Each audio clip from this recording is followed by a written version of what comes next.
और बहनों, अभी हमसे दूर है पोरबंदर कुछ 15 किलोमीटर। अभी हम खड़े हुए हैं राजकोट टू पोरबंदर जो हाईवे है वहां पे। पहले मैं आपको पोरबंदर की जो खूबसूरती है और वहां पे जो जगह है उसको एक्सप्लोर करूं। उससे पहले कुछ दूरी पे, मतलब कि उससे पहले ही आ जाता है, अगर आप राजकोट की तरफ से आ रहे हैं पोरबंदर में आए, उससे पहले एक सिटी आता है राणावाव। वहां से कुछ 5 किलोमीटर की दूरी में ये जगह आई हुई है और ये जो जगह है वो है जामवन केव्स या जामवन की गुफा। ऐसा कहूँ तो भी गलत नहीं है। ये गुफा है वो अभी चमत्कारी गुफा है और इसकी जो स्टोरी है वो कृष्ण जी और जामवन जी से जुड़ी हुई है। जो जामवन केव्स है वो हजारों साल तो क्या कहूँ, मतलब कि जो महाभारत हुई थी उससे भी पहले की ये गुफा है और यहाँ पे जामवन जी रहते थे। तो ये किस तरीके से कृष्ण जी और जामवन जी से जुड़ी हुई ये स्टोरी है वो सब कुछ मैं वहाँ पे जाके आपको दिखाऊंगा और क्या खासियत है इस गुफा की वो भी मैं आपको दिखाऊंगा। तो मैंने लोकेशन की लिंक डिस्क्रिप्शन में दे दी है, वहां से जाके आप चेकआउट करके इस जगह पे आप आ सकते हो। राणावाव जो सिटी है, नोट कर लेना, राणावाव जो सिटी है वहां से 5 किलोमीटर अंदर है। हाथी सीमेंट जो फैक्ट्री है उसके पीछे ही आई हुई ये गुफा है। चलिए बिना किसी तरीके इस जर्नी को करते हैं शुरू। इसी में ये जगह पे किस तरीके से जाना है और टाइम लैप की मदद से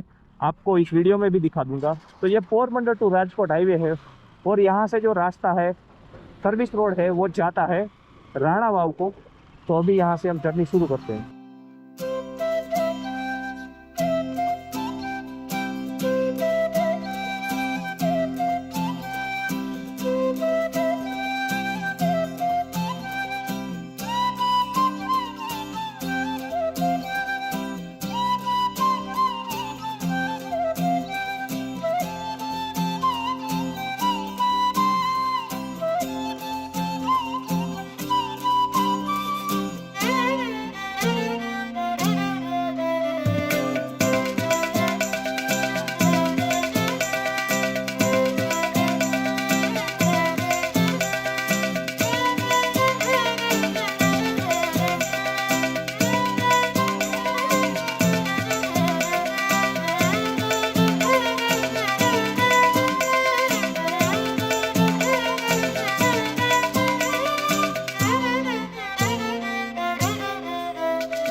तो अभी हम पहुंच गए हैं जो जामवन केव है वहाँ पे।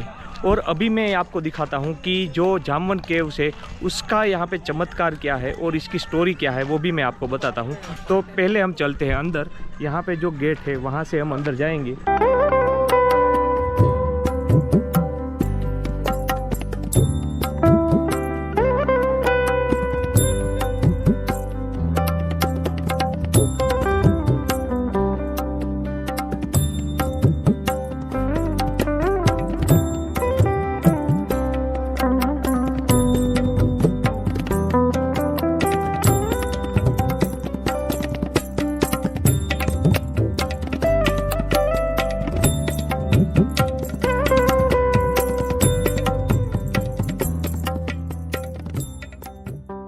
चमत्कारी गुफा को आपको दिखाऊं उससे पहले ये पवित्र भूमि पे जो संत थे जिन्होंने इस जगह के बारे में दुनिया को बताया, वो जो संत थे उनका नाम था रामेश्वर दास जी, जिन्होंने आज से 50 साल पहले इस जगह पे जीवित समाधि ली। ये जो संत थे उनको समय का ज्ञान था और उनका यहाँ पे मंदिर भी बना हुआ है। तो ये रामेश्वर दास जी ये जो संत थे सूरज और चांद को देखकर समय के बारे में बता सकते थे। इसके बाद जब हमारे भारत में घड़ियां आई, क्योंकि ये जो संत थे उनको समय का ज्ञान था, उनको घड़ियां बहुत ज्यादा पसंद थी। तो यहाँ पे जो भक्त आते हैं और मन्नतें रखते हैं तो वो घड़ियों की मन्नत रखते हैं और उनकी मन्नत पूरी होते ही वो यहाँ पे चढ़ावे में घड़ी को रखते हैं। उस तरीके से यहाँ पे मान्यता है, जो मन्नतें रखते हैं और जो यहाँ पे श्रद्धालु है वो जो घड़ियां यहाँ पे रखते हैं कुछ इस तरीके से इस रूम में सजाई जाती है। बट बहुत टाइम हो जाने के बाद जब वो उस घड़ियों को बदल दिया जाता है और गरीबों को जरूरतमंदों को दे दिया जाता है। और ये है जो ये संत है रामेश्वर दास जी, उनकी तस्वीर। और यहाँ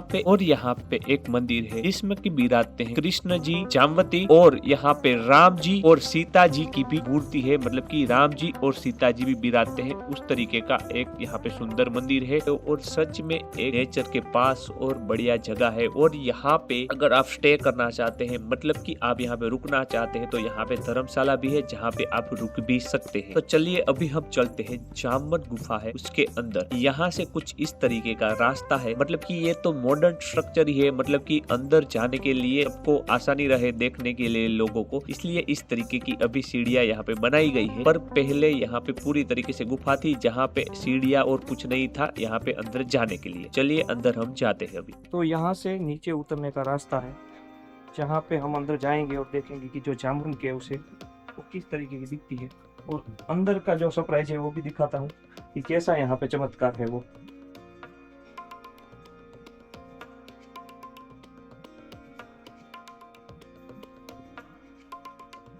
जिस तरीके से हम अंदर उतर सकते हैं, वैसे अंदर लाइटें लगी हुई है, बट फिर भी हमने हमारी लाइट अलग से लगाई हुई है जिससे कि मैं और अच्छी तरीके से आपको दिखा पाऊँ। इस तरीके से ऊपर से पूरा इस तरीके से अंदर उतरने का रास्ता है। तो अभी हम अंदर आ गए हैं, जो जामवन की गुफा है उसके अंदर हम आ गए हैं, और कुछ इस तरीके का नज़ारा है यहाँ पे। मैं आपको दिखा देता हूँ कुछ। आप देख सकते हैं कि यहाँ पे हर जगह पे शिवलिंग ही बने हुए हैं।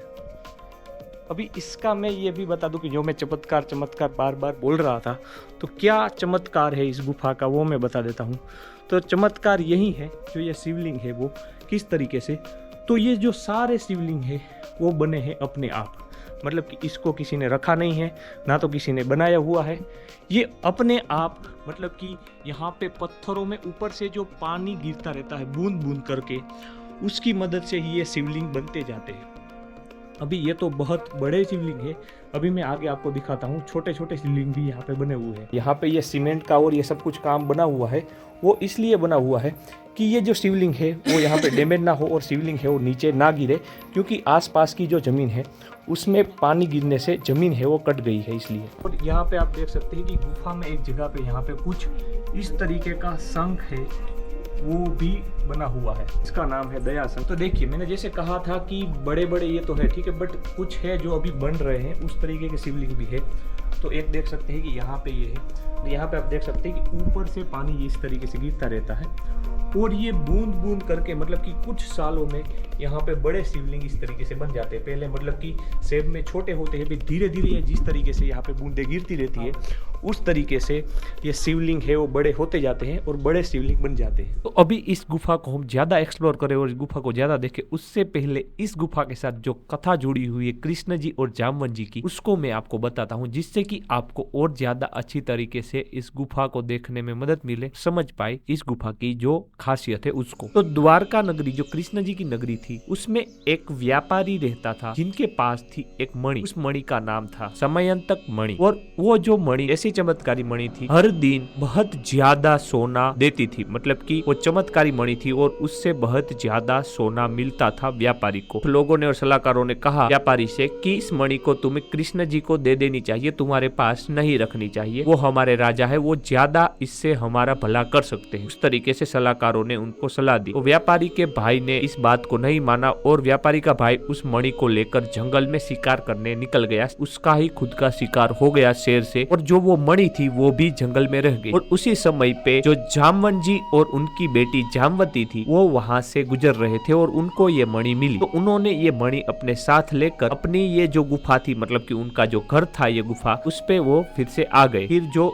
ये मणि का इल्जाम था और मणि की जो चोरी का इल्जाम था वो लग गया कृष्ण जी पे, इसलिए फिर खुद कृष्ण जी इस मणि को ढूंढने के लिए निकल गए। और उसके बाद वो ढूंढते ढूंढते जामवन जी की जो गुफा थी वहां तक आए। उन्होंने देखा कि जो जामवंती थी वो इस मणि के साथ खेल रही थी। तो वहां पे जो जामवन जी थे वो भी आए और उन्होंने कृष्ण जी थे, उन्होंने बहुत प्यार से उन्हें समझाया और कहा कि ये मणि हमारी है, और इस तरीके से पूरी उन्होंने उनको कहानी बताई। पर जो जामवन जी थे उनकी बात नहीं सुनी और उन्होंने कहा कि ये मणि अभी मुझे मिली है तो ये मणि अभी मेरी है। कृष्ण जी ने उनको बहुत प्यार से समझाया, जामवन जी ने कोई भी बात उनकी नहीं सुनी। फिर जामवन जी का और कृष्ण जी का युद्ध चला, जो कि बहुत दिनों तक युद्ध चला। फिर उनको जामवन जी को एहसास हुआ कि जो कृष्ण जी है वही राम भगवान है। तो उनके बाद जो जामवन जी थे उन्होंने हार मान ली और उन्होंने कहा कि मैं आपको मणि तो दे दूंगा, पर मैं मणि आपको दूंगा कन्यादान में। मतलब कि उन्होंने मांग की कि अपनी जो जामवंती थी, मतलब कि जो जामवन जी की बेटी थी, उनके साथ उनको शादी करनी पड़ेगी और उसके बाद वो मणि उनको कन्यादान में दे देंगे। तो उस तरीके से फिर कृष्ण जी और जो जामवंती जी थे उन दोनों की शादी है वो इस गुफा में हुई। तो यहाँ पे उनकी शादी हुई और उसके बाद कन्यादान में जामवन जी ने उनको ये मणि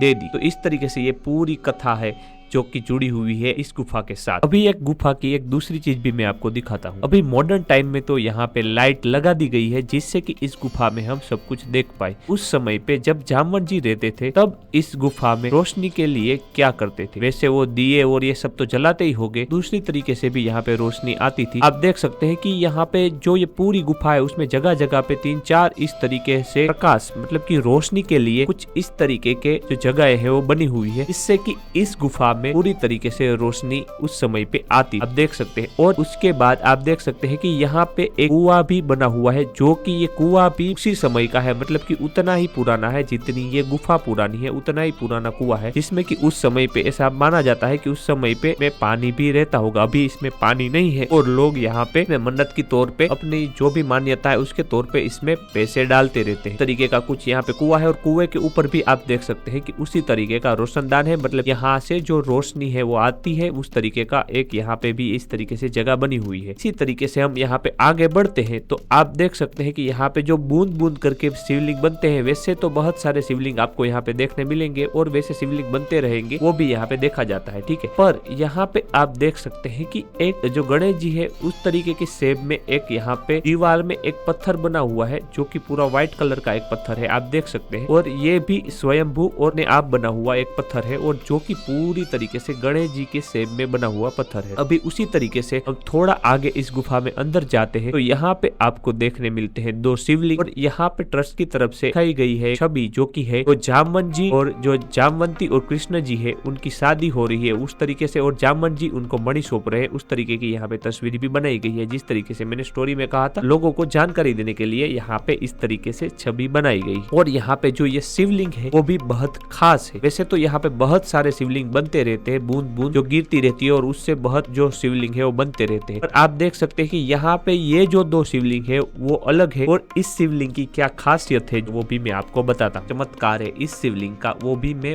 बताता हूँ। पहले तो आप देखेंगे तो आपको ये भी पता चलेगा कि ये जो शिवलिंग है उसका जो शेप है वो दूसरे जो आपने अभी तक शिवलिंग देखे होंगे उससे बिल्कुल अलग है। या तो आपने कभी ही ऐसा शिवलिंग देखा होगा या तो कभी भी आपने देखा ही नहीं होगा, उस तरीके का ये शिवलिंग है। और ये जो शिवलिंग है कि इसका शेप भी अलग है। और ये शिवलिंग का एक चमत्कार ये है, इस शिवलिंग पे आप पानी का विसर्जन करो या ना करो, 24 घंटे 365 दिन पानी हो या ना हो, बिल्कुल भी पानी ना हो, फिर भी जो ये शिवलिंग है वो हमेशा गीला ही रहता है और हमेशा इसी तरीके से पानी से गीला ही रहता है। उस तरीके का ये शिवलिंग है और इस तरीके का इस शिवलिंग का चमत्कार है। अभी इस गुफा की एक और बात मैं आपको बताता हूँ। इस गुफा के अंदर दूसरी 2 गुफाएं आई हुई है। पहली ये गुफा है जो आप ये देख सकते हैं, हाँ यही गुफा, ये गुफा है वो जाती है द्वारका की तरफ, ऐसा कहा जाता है। और यहाँ पे ये जो दूसरी गुफा आप देख सकते हैं कि यहाँ पे शिवलिंग के पास में ये गुफा है, इस गुफा से आप जा सकते हैं सीधे सोमनाथ, मतलब कि ये गुफा सोमनाथ निकलती है और ये जो गुफा है वो द्वारका निकलती है, ऐसा कहा जाता था। और अभी के समय पे आप देख सकते हैं, मैंने अंदर जाके देखा, ये गुफाएं अभी के समय पे बंद कर दी गई है, पहले ये गुफाएं खुली हुआ करती थी। वैसे थोड़ी इन्फॉर्मेशन मुझे यहाँ की पहले से थी और थोड़ी ज्यादा इन्फॉर्मेशन मुझे दी यहाँ पे जो सागर भाई थे सेवा में है, उन्होंने यहाँ पे मुझे ये सारी इन्फॉर्मेशन दी। थैंक यू सागर भाई ये सारी इन्फॉर्मेशन मुझे देने के लिए। तो अभी हमारा वीडियो यहाँ पे समाप्त होता है। आगे आप देखेंगे पोरबंदर की जो हिस्टोरिक प्लेस है और पोरबंदर की जो खूबसूरती है उसको, और यहाँ के जो दूसरे हिस्टोरिक प्लेस है उसको भी मैं आपको आगे की वीडियो में दिखाऊंगा। तो ऐसे इंटरेस्टिंग वीडियो आप देखना चाहते हैं तो लाइक एंड शेयर करते रहना और सब्सक्राइब भी कर देना अगर पहली बार हमारी वीडियो देख रहे हो।